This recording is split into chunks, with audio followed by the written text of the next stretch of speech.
Bulletin का आगाज करें और सबसे पहले बात करेंगे मौसम की। लाहौर में गरज चमक के साथ बारिश से मौसम खुशगवार हो गया है। मौसम की मजीद अपडेट देंगी नुमाइंदा जियो न्यूज़ नवीन अली।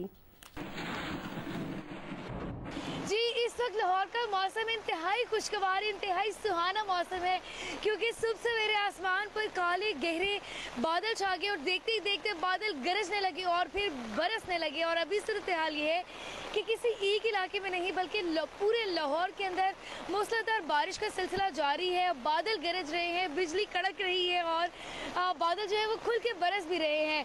लेकिन सूरत हाल दूसरी तरफ ये है कि बारिश के बायस तमाम तर इलाकों में इस वक्त पानी खड़ा हो गया है। मेन रोड्स पे पानी है, गली मोहल्लों के अंदर हर तरफ पानी ही पानी नज़र आ रहा है। वासा और इंतज़ामिया इस वक्त मुतहरिक नज़र आ रही है। उन्होंने पहली एक तो स्ट्रेटजी प्लान की हुई है और उसके बाद जो है तमाम तर वर्कर्स को उन्होंने फील्ड में उतार दिया है, जो कि सफाई सुथराई का काम कर रहे हैं और पानी निकालने का अमल जो है उन्होंने तेज़ कर दिया है। लेकिन चूँकि बारिश बहुत ज़्यादा है और बड़ी तेज़ मूसलाधार बारिश हो रही है, उसकी वजह से पानी बड़ी जल्दी जमा होता चला जा रहा है। बारिश की वजह से गर्मी और हब्स में भी खासी कमी आ गई है। अभी जो दर्जा रिकॉर्ड किया गया है वो तकरीबन 24 डिग्री सेंटीग्रेड है, जो कि ज़्यादा से ज़्यादा 31 डिग्री तक जा सकता है। महकमा मौसमियात का कहना है कि बारिशों का जो नया सिलसिला लाहौर समेत पंजाब में दाखिल हुआ है, ये मज़ीद 24 घंटे तक जारी रहेगा। मज़ीद 24 घंटे लाहौर में बादल यूं ही रहेंगे और मूसलाधार बारिश भी होती रहेगी और इस बारिश के बाद गर्मी और हब्स की शिद्दत में भी वाज़ेह कमी आएगी। जी, मुल्क के मुख्तलिफ इलाकों में बारिशों का सिलसिला वक्फे वक्फे से जारी है। इस्लामाबाद, पंजाब, खैबर पख्तूनख्वा, गिलगित बल्तिस्तान, कश्मीर, मशरकी बलोचिस्तान और सिंध में तेज़ हवाओं और गरज चमक के साथ बारिश का इम्कान है। इस दौरान चंद मकामात पर मूसलाधार बारिश की तवक्को भी है। गुज़श्ता रोज़ गुजरात, विहाड़ी, चीचावतनी, हाफिजाबाद, मंडी बहाउद्दीन समेत पंजाब के मुख्तलिफ शहरों में बारिशों से नशेबी इलाकों में पानी जमा हो गया। बलोचिस्तान के बालाई मशरकी इलाकों में कोह सुलेमान, कोहलू, बारखान समेत मुख्तलिफ इलाकों में मूसलाधार बारिशों से नदी नालों में तोगयानी आ गई, जबकि राब्ता सड़कें और कौमी शाहराहों पर आमदोरफ्त मुतासिर हुई है। इमदादी कार्रवाइयों के बाद कोहलू का कोयटा से ज़मीनी राब्ता आर्जी तौर पर बहाल कर दिया गया है।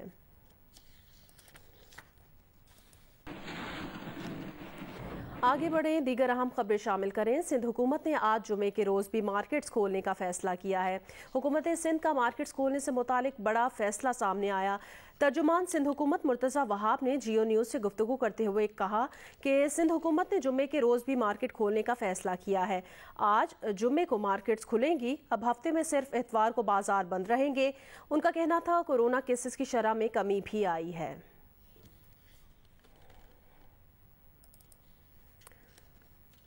कोरोना SOPs के तहत हुकूमत सिंध का जुमे को बाजार खोलने के ऐलान के बाद शहर में बड़ी मार्केटें और शॉपिंग मॉल्स आज खुलेंगे। तफसीलात बताएंगे नुमाइंदा जियो न्यूज़ जीशान शाह। जी बिल्कुल, सिंध हुकूमत की जानिब से जुम्मे के रोज़ शहर भर में मार्केटें खोलने की इजाज़त दे दी गई है। इस हवाले से ताजिर एक्शन कमेटी की जानिब से एक भूख हड़ताली कैंप भी लाइट हाउस में बनाया गया था। तहम वो कैंप जारी था। तहम इस दौरान वहाँ पे वज़ीर बल्दियात ने वहाँ का दौरा किया और जितने भी जो ताजिर हजरात वहाँ पे एहतजाज पर बैठे हुए थे उनसे मुज़ाकरात किए, जिसके बाद में वो कैंप उनकी जानिब से हटा दिया गया। जुम्मे को मार्केटें मामूल के मुताबिक खुला करेंगी। तहम जो हफ्ते भर में जो इतवार का जो दिन है वो उस दिन मार्केटें बंद रह करेंगी। इस हवाले से नोटिफिकेशन भी जारी कर दिया गया है और आज मार्केटें मामूल के मुताबिक खुलेंगी पूरे कराची में। जी, मुल्क में 24 घंटे के दौरान कोरोना से मजीद 83 अफराद इंतकाल कर गए। मजीद 3689 केसेस रिपोर्ट हुए हैं। NCOC के मुताबिक 5362 मरीजों की हालत तशवीशनाक है। गुज़श्ता रोज़ 61,128 टेस्ट किए गए। मुस्बत केसेस की शरह तकरीबन 6% रिकॉर्ड की गई।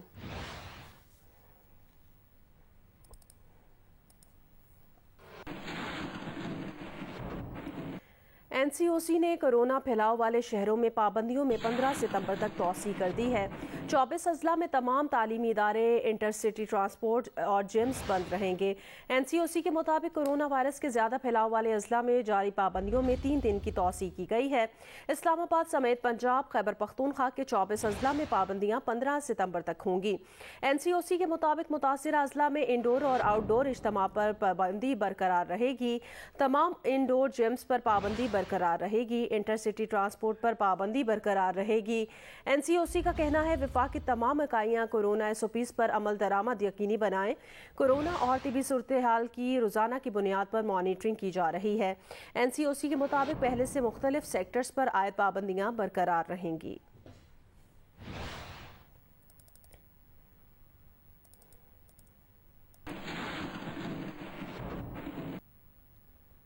कराची को शरपसंदों से बचाने के लिए कम इस्तेमाल होने वाली 5 सड़कों पर हर किस्म के सफ़र के लिए दफ़ा 144 के तहत पाबंदी आयद कर दी गई है। कमिश्नर कराची की जानिब से जारी नोटिफिकेशन के मुताबिक सोमरगोट, सालोगोट, नूर मोहम्मद गोट, हमदर्द यूनिवर्सिटी और दरेजी ट्रैश रोड को हर तरह के सफ़र के लिए बंद किया गया है। सिंध और बलोचिस्तान की बैन सूबाई 5 सड़कों से शरपसंद अनासर सिंध में दाखिल होकर अमन व अमान की सूरत हाल खराब करते हैं। नोटिफिकेशन में मजीद बताया गया कि पाबंदी 1 माह के लिए 9 अक्टूबर तक आयद की जा रही है और दफ़ा 144 की खिलाफ वर्जी करने वालों के खिलाफ कार्रवाई की जाएगी। सड़कों पर पाबंदी का फैसला सिंध रेंजर्स और महकमा दाखिला की सिफारिशात को मद्देनजर रखते हुए किया गया। अलबत्ता अवाम के सिंध और बलोचिस्तान के दरमियान सफ़र के लिए दीगर 10 मकामात खुले हैं। इन 10 मकामात में अब्बास गोट, मुराद गोट, वडेरा एम Goth, Rais Goth, western bypass road, main RCD highway और आफ्ताब चौक, मारी चौक और बंद मुराद और खुदा बख्श गोट लिंक रोड शामिल हैं।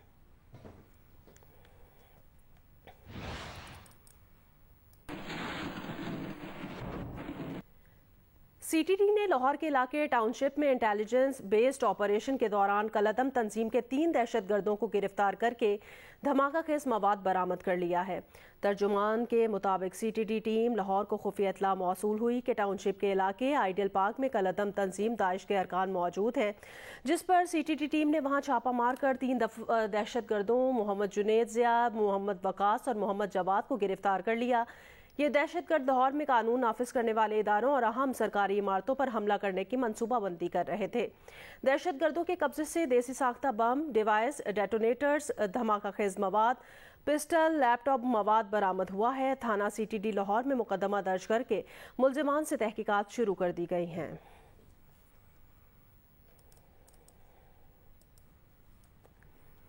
कराची के इलाके मलीर में घरेलू झगड़े के दौरान शौहर की फायरिंग से खातून जान बहक हो गई।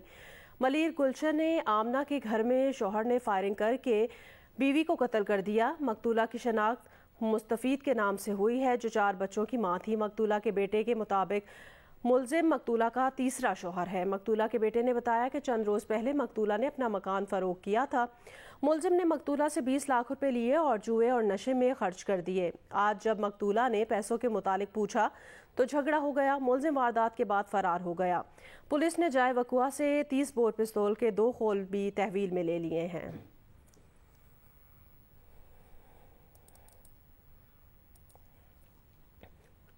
लोधरा में वारदात के बाद फरार होते डाकुओं की फायरिंग से उनका अपना साथी मारा गया। मफरूर डाकुओं की गिरफ्तारी के लिए नाकाबंदी करवाकर सर्च ऑपरेशन शुरू कर दिया गया है। तर्जुमान पुलिस के मुताबिक आसिफ नामी डाकू और उसके 2 नामालूम साथियों ने लोधरा की तहसील कहरोड़ पक्का में 2 शहरियों से हजारों रुपए लूट कर फरार होने की कोशिश की। इस दौरान शहरियों ने मुलजिमान को घेर लिया, जिस पर डाकुओं ने फायरिंग की, जिससे उनका अपना साथी ही मारा गया। लाश पोस्टमार्टम के लिए अस्पताल मुंतकिल करके मफरूर मुलजिमान की गिरफ्तारी के लिए इलाके की नाकाबंदी कर दी गई है।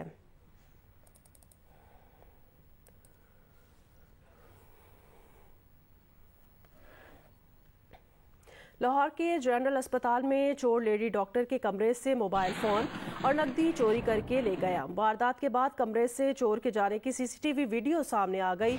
चोर कमरे से निकलकर चलता बना और लेडी डॉक्टर हैरान खड़ी उसे देखती रह गई। लेडी डॉक्टर अमरीन के शौहर ने मुकदमा करके थाना कोट लखपत में दरखास्त दे दी है।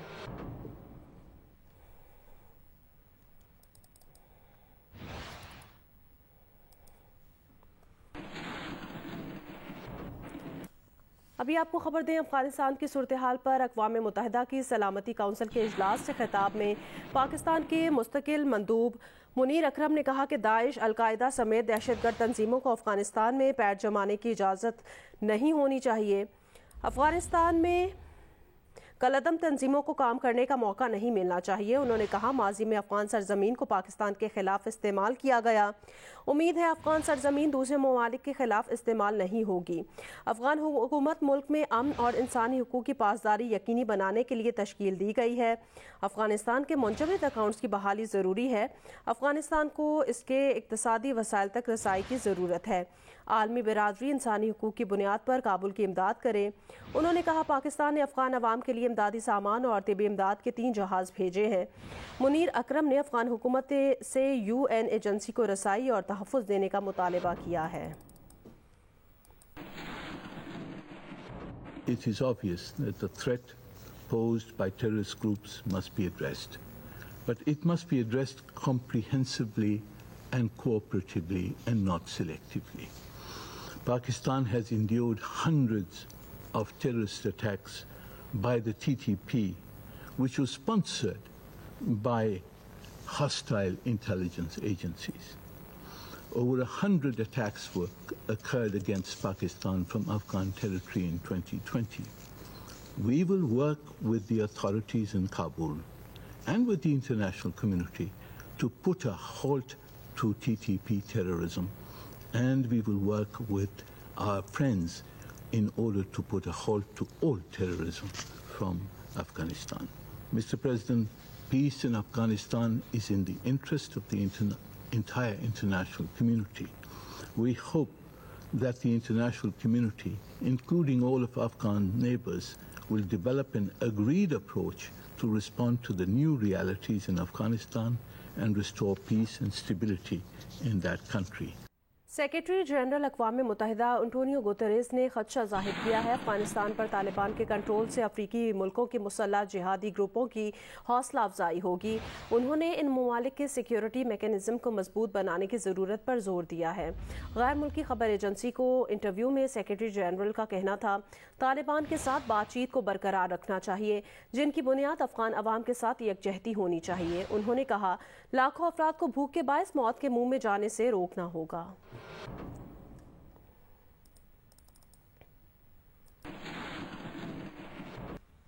Army chief general Qamar Javed Bajwa से कतर के नायब वजीर आजम की मुलाकात। खत्ते की सूरत हाल बिलखुसूस अफगानिस्तान की मौजूदा सूरत हाल पर बातचीत की गई है। आर्मी चीफ ने कहा कि खत्ते में अमन के लिए आलमी शराकतदारों से मिलकर काम करने के लिए पुरज़्म है। आर्मी चीफ से डायरेक्टर CIA विलियम बर्न्स की मुलाकात हुई। बाहमी दिलचस्पी के उमूर, खत्ते की सिक्योरिटी और अफगानिस्तान की मौजूदा सूरत हाल पर भी तबादला ख्याल किया गया। ISPR के मुताबिक मुलाकात में इयादा किया गया कि पाकिस्तान मुस्तहकम और खुशहाल अफगानिस्तान के लिए पुरज़्म है, खत्ते में अमन से मुतालिक ताउन के लिए तैयार हैं। मुलाकात में DG ISI लेफ्टिनेंट जनरल फैज़ हमीद भी मौजूद थे।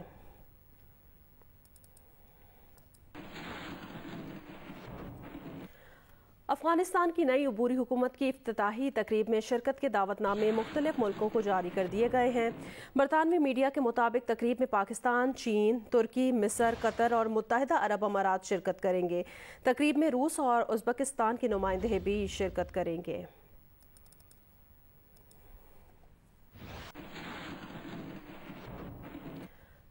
नोबेल इनाम याफ्ता मलाला यूसुफजई ने कहा कि अफगानिस्तान में तमाम लड़कियों को तालीम हासिल करने की इजाज़त होनी चाहिए।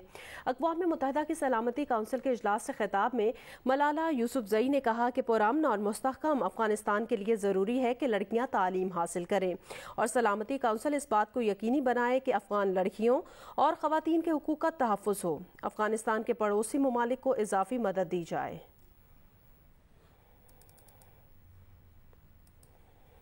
बलूचिस्तान के 3 कैंटोनमेंट बोर्ड्स कोयटा, लोरालाई और योब में 12 सितंबर को बल्दियाती इंतखाबात हो रहे हैं। तीनों कैंट बोर्ड्स के 8 वार्ड्स के लिए मजमूई तौर पर 46 उम्मीदवार हिस्सा ले रहे हैं, जबकि लोरालाई के 1 वार्ड से एक आज़ाद उम्मीदवार बिला मुकाबला मुंतखब हो चुका है। दूसरी जानिब पोलिंग का दिन करीब आने के साथ इन कैंट बोर्ड्स में बल्दियाती इंतखाबात के हवाले से गहमा गहमी में इजाफा देखने में आ रहा है। कोयटा से रिपोर्ट करेंगे नदीम कौसर। 95,000 आबादी वाले कोयटा कैंट बोर्ड 5 वार्ड पर मुश्तमिल है। इन वार्ड में वोटर की मजमूई तादाद 28,945 है। 12 सितंबर के बल्दियाती इंतखाबात के लिए यहाँ से 34 उम्मीदवार मैदान में हैं। पाकिस्तान पीपल्स पार्टी, तहरीक इंसाफ, जमीयत उलमा इस्लाम, मुस्लिम लीग नून समेत मुख्तलिफ सियासी व मजहबी जमातें और आज़ाद हैसियत से उम्मीदवार हिस्सा ले रहे हैं। कोयटा के वार्ड से पाकिस्तान पीपल्स पार्टी और तहरीक इंसाफ के उम्मीदवारों के दरमियान कांटे के मुकाबले की तवक्का की जा रही है, मगर आज़ाद हैसियत में इलेक्शन में हिस्सा लेने वाले उम्मीदवार भी टफ टाइम देने के लिए पुरअज़म हैं। इस मरतबा अपने टेन्योर के मुताबिक 5 साल के बाद ये दोबारा इलेक्शन हो रहे हैं, जिसमें लोगों का इंटरेस्ट काफ़ी ज़्यादा है और पार्टिसिपेशन बहुत अच्छी है, लोगों में भी थोड़ा सा शऊर आ गया है, तो इस वजह से थोड़ी गहमा गहमी ज़्यादा है। इंशाल्लाह अच्छे तरीके से होगा, लेकिन इसमें पार्टियां हैं तकरीबन, इसमें है पाकिस्तान पीपल पार्टी है, PTI है, जमीयत है। लोलाई कंटोनमेंट बोर्ड के 2 वार्ड्स की आबादी 7,717 है, जबकि रजिस्टर्ड वोटर्स की कुल तादाद 1655 है। लोलाई कंटोनमेंट बोर्ड के 2 वार्ड में से सिर्फ एक वार्ड में बल्दियाती इंतखाबात होंगे। वार्ड 1 की एक नशस्त के लिए 5 उम्मीदवार मैदान में हैं। इनमें अवामी नेशनल पार्टी और जमात इस्लामी के 1-1 और 3 आज़ाद उम्मीदवार शामिल हैं, जबकि वार्ड नंबर 2 की एक नशस्त पर आज़ाद उम्मीदवार मोहम्मद नईम बिला मुकाबला कामयाब हो चुके हैं। 6,200 आबादी पर मुश्तमिल जोब कंटोनमेंट बोर्ड के 2 वार्ड में रजिस्टर्ड वोटरों की कुल तादाद 808 है। वार्ड नंबर 1 पर 4 और वार्ड नंबर 2 पर 3 उम्मीदवारों के दरमियान मुकाबला होगा। जोब कंटोनमेंट बोर्ड के बल्दियाती इंतखाबात में बोसान अवामी पार्टी, जमीयत उलमा इस्लाम और पीपल्स पार्टी के 2-2 उम्मीदवार मैदान में हैं, जबकि एक आज़ाद उम्मीदवार भी इंतखाबात में हिस्सा ले रहे हैं। जोब में बोसान अवामी पार्टी, जमीयत उलमा इस्लाम और पीपल्स पार्टी के उम्मीदवारों में सख्त मुकाबला मुतवक्का है। 12 सितंबर को जो इलेक्शन हो रहे हैं कंटोनमेंट बोर्ड जोब के, मुझे यकीन है, मुझे उम्मीद है कि ये साफ शफाफ होंगे। खिदमत करेंगे, इंशाल्लाह कोशिश करेंगे अपनी जो इसको पानी का बंदोबस्त करें, बिजली का बंदोबस्त इनको करें, रोडों को नालियाँ बंद हैं सारे, उनको कोई मसला हल करें। बोसान के 3 कंटोनमेंट बोर्ड्स में 12 सितंबर को होने वाले बल्दियाती इंतखाबात करीब आते ही उम्मीदवारों के इंतखाबी दफातर में गहमा गहमी बढ़ रही है। जहां उम्मीदवारों के सपोर्टर्स की चहल पहल है, तो दूसरी जानिब इलेक्शन कमीशन ने इंतखाबात के लिए अपनी तैयारियां मुकम्मल कर ली हैं। कैमरामैन अरशद नईम के साथ नदीम कौसर, जियो न्यूज़, कोयटा। हैदराबाद में कैंटोनमेंट बोर्ड के इंतखाबात के लिए सियासी और मजहबी जमातों की इंतखाबी मुहिम उरूज पर पहुंच गई है। जियो न्यूज़ के नुमाइंदे हामिद शेख की रिपोर्ट देखिए। 12 सितंबर को कैंटोनमेंट बोर्ड के होने वाले इंतखाबात के लिए सियासी मजहबी जमातों की इंतखाबी मुहिम अरूज पर पहुंच गई। कैंटोनमेंट बोर्ड के मुख्तलिफ इलाके मुख्तलिफ सियासी मजहबी जमातों के परचमों, उम्मीदवारों की तस्वीरों और रंग बिरंगी झंडियों से सज गए, जहां कारकुनों का जोशो वलवला देखने से ताल्लुक रखता है। MKM Pakistan, Tehreek Insaf, peoples party के रहनुमा डोर टू डोर अपने अपने उम्मीदवारों की कामयाबी के लिए मुहिम में बढ़ चढ़ कर हिस्सा ले रहे हैं। पाक सरजमीन पार्टी हो या MKM तंजीमी कमेटी, जमात इस्लामी, तहरीक लब्बैक पाकिस्तान, अल्लाह अकबर तहरीक समेत 74 आज़ाद उम्मीदवार एक दूसरे के मद्दे मुकाबिल हैं, जहां कारकुनों का जोशो खरोश दीदनी है। शहरियों का कहना है कि सियासी जमातों के कारकुनों को पोलिंग के दौरान महज आराई के बजाय वोटरों के हक रायदही के अमल को पुरअमन बनाने में अपना किरदार अदा करना होगा, क्योंकि यही जमहूरियत की असल रूह है। कैमरामैन अफजल खान के साथ हामिद शेख, जियो न्यूज़, हैदराबाद। कैंटोनमेंट बोर्ड सरगोदा के इंतखाबात के लिए उम्मीदवारों की मुहिम भी आखिरी मराहिल में दाखिल हो गई है। रिपोर्ट करेंगे मलिक मोहम्मद असगर। कैंटोनमेंट बोर्ड के इंतखाबात जूजू नजदीक आ रहे हैं, उम्मीदवारों की मुहिम में भी तेजी आती जा रही है। कैंटोनमेंट बोर्ड सरगोदा के 10 वार्ड के लिए 58 उम्मीदवार मैदान में हैं। मुस्लिम लीग नून के 9, पाकिस्तान तहरीक इंसाफ के 6, पीपल्स पार्टी के 3, जमात इस्लामी के 3, जबकि 37 आज़ाद उम्मीदवार डोर टू डोर इंतखाबी मुहिम चलाने में मसरूफ हैं। जो सीवरेज, सड़क और मीठे पानी और जो भी साइल है, इनको अवाम की आवाज़ बनूंगा। मैं इंशाल्लाह जीत के अवाम के मसाइल को हल करूंगा। इंतखाबात में हिस्सा लेने वाले उम्मीदवारों का कहना है कि हम अवाम के खादम हैं, कामयाबी के बाद हल्के की तकदीर बदल देंगे। ये हल्का शायद कैंटोनमेंट बोर्ड का वो हल्का है जहाँ पे सबसे ज्यादा मसाइल हैं, इसलिए मैं चाहूंगा कि अवाम अपनी ताकत दिखाए और यही नुमाइंदे अवाम की ताकत हैं। कैंटोनमेंट बोर्ड के इंतखाबात में 12 सितंबर का सूरज किसकी कामयाबी का पैगाम लेकर तुलू होगा, इसका फैसला अवाम के वोट की पर्ची ही करेगी। कैमरामैन जहीर खान के साथ मलिक मोहम्मद असगर, जियो न्यूज़, सरगोदा। न्यूजीलैंड के खिलाफ वनडे सीरीज की तैयारियां जारी हैं, लेकिन ट्रेनिंग से पहले ऑलराउंडर मोहम्मद नवाज का कोरोना टेस्ट मुस्बत आ गया। उन्हें करंतना में भेज दिया गया है। पाकिस्तानी स्क्वाड आज से पिंडी में ट्रेनिंग का आगाज करेगा। पाकिस्तान और न्यूजीलैंड के दरमियान वनडे सीरीज का आगाज 17 सितंबर से पिंडी क्रिकेट स्टेडियम में होगा, जिसकी तैयारियों के सिलसिले में पाकिस्तानी स्क्वाड बुध को इस्लामाबाद पहुंचा था, जहां खिलाड़ियों की कोविड-19 टेस्टिंग की गई थी। पाकिस्तान क्रिकेट बोर्ड के मुताबिक ऑलराउंडर मोहम्मद नवाज का कोरोना टेस्ट मिस्बत आया, जिसकी वजह से उनको करंतना में भेज दिया गया। नवाज के सिवा बकिया तमाम खिलाड़ी आज से ट्रेनिंग का आगाज करेंगे। दूसरी जानिब वनडे सीरीज के मैचेस के लिए पिंडी क्रिकेट स्टेडियम मेजबानी के लिए भी तैयार है। प्रैक्टिस पिचेस बनाई जा रही हैं, जबकि इंक्लोजर की सफाई कर ली गई है और रंगो रोगन का काम भी मुकम्मल हो गया है। Pakistan cup women one day tournament का कराची में आगाज हो गया। इफ्तिताही रोज खेले गए मैचेस में चैलेंजर्स ने स्ट्राइकर्स को 150 रन से हरा दिया। ब्लास्टर्स ने डायनामाइट्स को 6 विकेटों से शिकस्त दी। कराची में Pakistan cup women's one day tournament में चैलेंजर्स ने स्ट्राइकर्स को 150 रन से शिकस्त दी। चैलेंजर्स ने पहले बैटिंग करते हुए 7 विकेट पर 256 रन बनाए। इरम जावेद ने 91 रन की इनिंग्स खेली। जवेरिया वदूद ने 46 और ओपनर फरीहा महमूद ने 43 रन बनाए। जवाब में स्ट्राइकर्स की टीम 106 रन बनाकर आउट हो गई। वहीदा अख्तर, अनुषा नासिर और मासूमा जहरा ने 2-2 विकेटें हासिल की। दूसरे मैच में ब्लास्टर्स ने डायनामाइट्स को 6 विकेट से हरा दिया। डायनामाइट्स ने 45 ओवर्स में 6 विकेट पर 186 रन बनाए। मुनीबा सिद्दीकी 62 और आलिया रियाज 57 रन बनाकर नुमाया रही। निदादार और अरूबा शाह ने 2-2 खिलाड़ियों को आउट किया। ब्लास्टर ने 187 रन का हदफ 4 विकेट पर हासिल कर लिया। नाहिदा खान ने 7 चौकों की मदद से 90 रन की इनिंग्स खेली।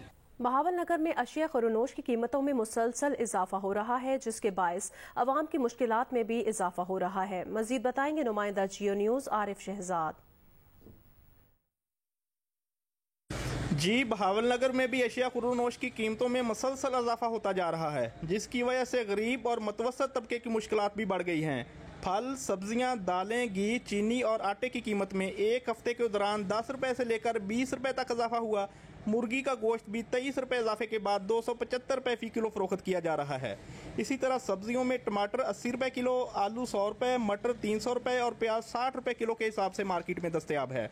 प्राइस कंट्रोल कमेटियां भी अमली तौर पर अशिया खुरोनोश की कीमतें कंट्रोल करने में नाकाम नजर आती हैं। स्वात में तंदूर की रोटी की कीमत में 5 रुपए इजाफा कर दिया गया। रोटी की कीमत 15 रुपए से बढ़ाकर 20 रुपए कर दी गई है। तंदूर मालिकान का कहना है दिन ब दिन आटा महंगा हो रहा है, मजबूरन रोटी की कीमतों में इजाफा किया गया। रिपोर्ट करेंगे महबूब अली। हुकूमत की जानिब से रवा बरस मुल्क में रिकॉर्ड गंदम की पैदावार का दावा किया जा रहा है। ताहम आटे और रोटी की कीमत में मुसलसल इजाफे ने गरीब की कमर तोड़ दी। रोटी की कीमत में इजाफे के बाद मजदूर और दिहाड़ीदार तबका न सिर्फ कीमतें बढ़ने से रुल गया, बल्कि वो सस्ते आटे और रोटी को याद करते रहते हैं। 10 रुपए का रोटी जो मिल रहा था ना, वो अभी 30 रुपए का मिल रहा है, 20 रुपए का मिल रहा है। वजन कम करते हैं और रोटी को महंगी बेचते हैं। 10 रुपए के रोटी 20 रुपए में हमें मिलता है। तो देखो, मजदूर आदमी का 700-800 रुपए दिहाड़ी होता है, कम से कम उनका 500-600 मजदूरी होता है, तो 100-200 उनके रोटी का जाए तो आप खुद ही सोचे 300-400 में बंदा क्या करे। होटल पे जाए बंदा तंदूर से रोटी ले तो वो कहता है कि पीछे से हमारे पास जो है ना आटा महंगा आ रहा है। तो ये पीछे का माफिया कौन है? तंदूर मालिकान की आहोबका भी मेहनत कश मजदूरों जैसी ही है। कहते हैं कि हुकूमत और ताजिरों ने आटे की कीमतें इतनी बढ़ाई है कि अब उनके लिए कारोबार करना भी मुश्किल हो गया है। दिन ब दिन आटा महंगा हो रहा है, तो इसी वजह से हम लोग जो है ना रोटी की कीमतों में इजाफा करते हैं। पीछे गवर्नमेंट आटा महंगा करती है, ताजर महंगा करते हैं, और हम भी इधर क्या करें, गरीब आदमी है, मेहनत करने के लिए आता है, महंगाई तो करनी पड़ती है। आटा महंगा हो गया है। इधर कारीगर हमारे साथ काम करते, उनका तनख्वाह पूरा नहीं होते, दिन ब दिन रेट महंगाई ज्यादा होते जाते। शहरी कहते हैं कि दाल रोटी की कीमतें कम करके गरीब तबके के हाल-ए-जार का भी जायजा लिया जाए। कैमरामैन मोहम्मद जुबैर खान और समीउल्लाह के साथ महबूब अली, जियो न्यूज़, स्वात। पाकिस्तान समेत दुनिया भर में आज खुदकुशी से बचाव का दिन मनाया जा रहा है। खुदकुशी कितनी अहम मसला है और पाकिस्तान में क्या सूरत हाल है, रिपोर्ट देखिए। पाकिस्तान में एक अंदाजे के मुताबिक रोजाना 15 से 35 अफराद अपनी जिंदगी का खात्मा करते हैं, लेकिन खुदकुशी और इसकी वजह बनने वाले जहनी मसाइल को तस्लीम न करने के बाइस मुआशरे में इस पर बात करना मायूब समझा जाता है। आलमी इदारा सेहत खुदकुशी को सेहत आमा के लिए एक संगीन मसला करार देता है, जिसे बर वक्त मुदाखलत करके रोका जा सकता है। और इदारे के मुताबिक उमूमी ख्याल के बरक्स खुदकुशियाँ सिर्फ ज्यादा आमदनी वाले ममालिक में नहीं होती, बल्कि 77% से जायद इससे वो ममालिक मुतासर हैं जिनका शुमार कम और दरमियानी आमदनी वाले ममालिक में किया जाता है। और पाकिस्तान पाकिस्तान बदकिस्मती से इन्हीं मुमालिक में आता है। WHO के 2019 के अंदाजों के मुताबिक पाकिस्तान में 1 लाख अफराद में खुदकुशी की शरह 9.8 है, जो हालांकि पड़ोसी ममालिक और आलमी औसत से कम है, लेकिन ठोस आदाद शुमार की सरकारी सतह पर दस्तियाबी न होने के बाइस खतरनाक रुझान की जानिब इशारा करती है। इसके अलावा मुल्क में हर साल इक़दाम खुदकुशी के तकरीबन 1,30,000 से 2,70,000 वाक़यात पेश आते हैं, जिनमें से ज्यादातर वाक़यात रिपोर्ट नहीं होते, जिसकी वजह मुआशरे में ज़हनी मसाइल के बारे में मालूमात की कमी, खुदकुशी से जुड़ा बदनामी का डर और मुल्की कानून में इसे जुर्म करार दिया जाना है। पाकिस्तान पीनल कोड के सेक्शन 325 के तहत इक़दाम खुदकुशी या ऐसा कोई अमल करने वाले अफराद को 1 साल तक कैद और जुर्माना आयद किया जा सकता है। WHO की एक रिपोर्ट के मुताबिक पाकिस्तान में मुआशी मुश्किलात, रिश्तों के मसाइल, मुआशरती मदद में कमी और दीगर अवामिल की वजह से ज़हनी सेहत से मुतालिक परेशानियों में तेजी से इजाफा हो रहा है। इन नफ्सियाती उलझनों और मसाइल की वजह से भी पाकिस्तान में खुदकुशियों में इजाफा देखने में आ रहा है। सिंध मेंटल हेल्थ अथॉरिटी की सूबे में 5 साला तहकीक भी इसी रुझान की जानिब इशारा करती है, जिसमें सूबा सिंध के इलाके थर में खुदकुशियों के ज्यादातर केसेस की वजूहात में कम आमदनी, गुर्बत और जहनी मसाइल का सामने आना है। उमरकोट के गांव में प्राइमरी स्कूल के तलबा और तालिबात शदीद गर्मी में खुले आसमान तले तालीम हासिल करने पर मजबूर हैं। महकमा तालीम के हुकाम तमाम सूरत हाल से आगाह होने के बावजूद सिर्फ कागजात और फाइल्स में फंसे हुए हैं। नुमाइंदा जियो न्यूज़ मोहम्मद खालिद की रिपोर्ट। यूनियन कौंसिल नबीसर में government boys primary school Ahmedabad के तलबा और तालबात इमारत न होने की वजह से खुले आसमान तले तालीम हासिल करने पर मजबूर हैं। भला हो इस दरख्त और इसे लगाने वालों का कि अब शदीद गर्मी में यही इनका साहिबान बना हुआ है। इस स्कूल में 80 से ज़ायद बच्चे और बच्चियां ज़ेर तालीम हैं, जिन्हें पीने के पानी और वाशरूम जैसी बुनियादी ज़रूरत तक मैसर नहीं है। अफसरान के सामने मामला उठाने पर उन्होंने इतनी मेहरबानी की कि स्कूल को खुले मैदान से उठाकर दरख्त के नीचे शिफ्ट कर दिया, साथ ही स्कूल इमारत की जल्द फराहमी का दिलासा भी दिया है। में हमने अपने बाला अफसरान को दिया था, उन्होंने विज़िट किया और फिर ये जो अब ये दरख्त देख रहे हैं आप, इस दरख्त के नीचे हमें यहाँ पे शिफ्ट किया गया और यकीन दहानी कराई गई है कि वो जल्द से जल्द आपको बिल्डिंग फराहम की जाएगी। सितम ज़रीफ़ी ये है कि ये सिर्फ एक स्कूल की कहानी नहीं है। देही इलाकों में जा बजा ऐसे स्कूल मौजूद हैं जहां तलबा और तालबात इंतहाई काबिल रहम हालत में अपनी तालीम का सिलसिला किसी न किसी तौर जारी रखने पर मजबूर हैं। साथी रिपोर्टर महबूब आलम के साथ मोहम्मद खालिद, जियो न्यूज़, नबीसर, ज़िला उमरकोट। चीनी सदर और अमरीकी सदर जो बाइडन के दरमियान टेलीफोनिक राब्ता हुआ है। चीन के सरकारी मीडिया के मुताबिक दोनों रहनुमाओं के दरमियान दो तरफा ताल्लुकात, बाहमी दिलचस्पी के उमूर पर तबादला ख्याल किया गया।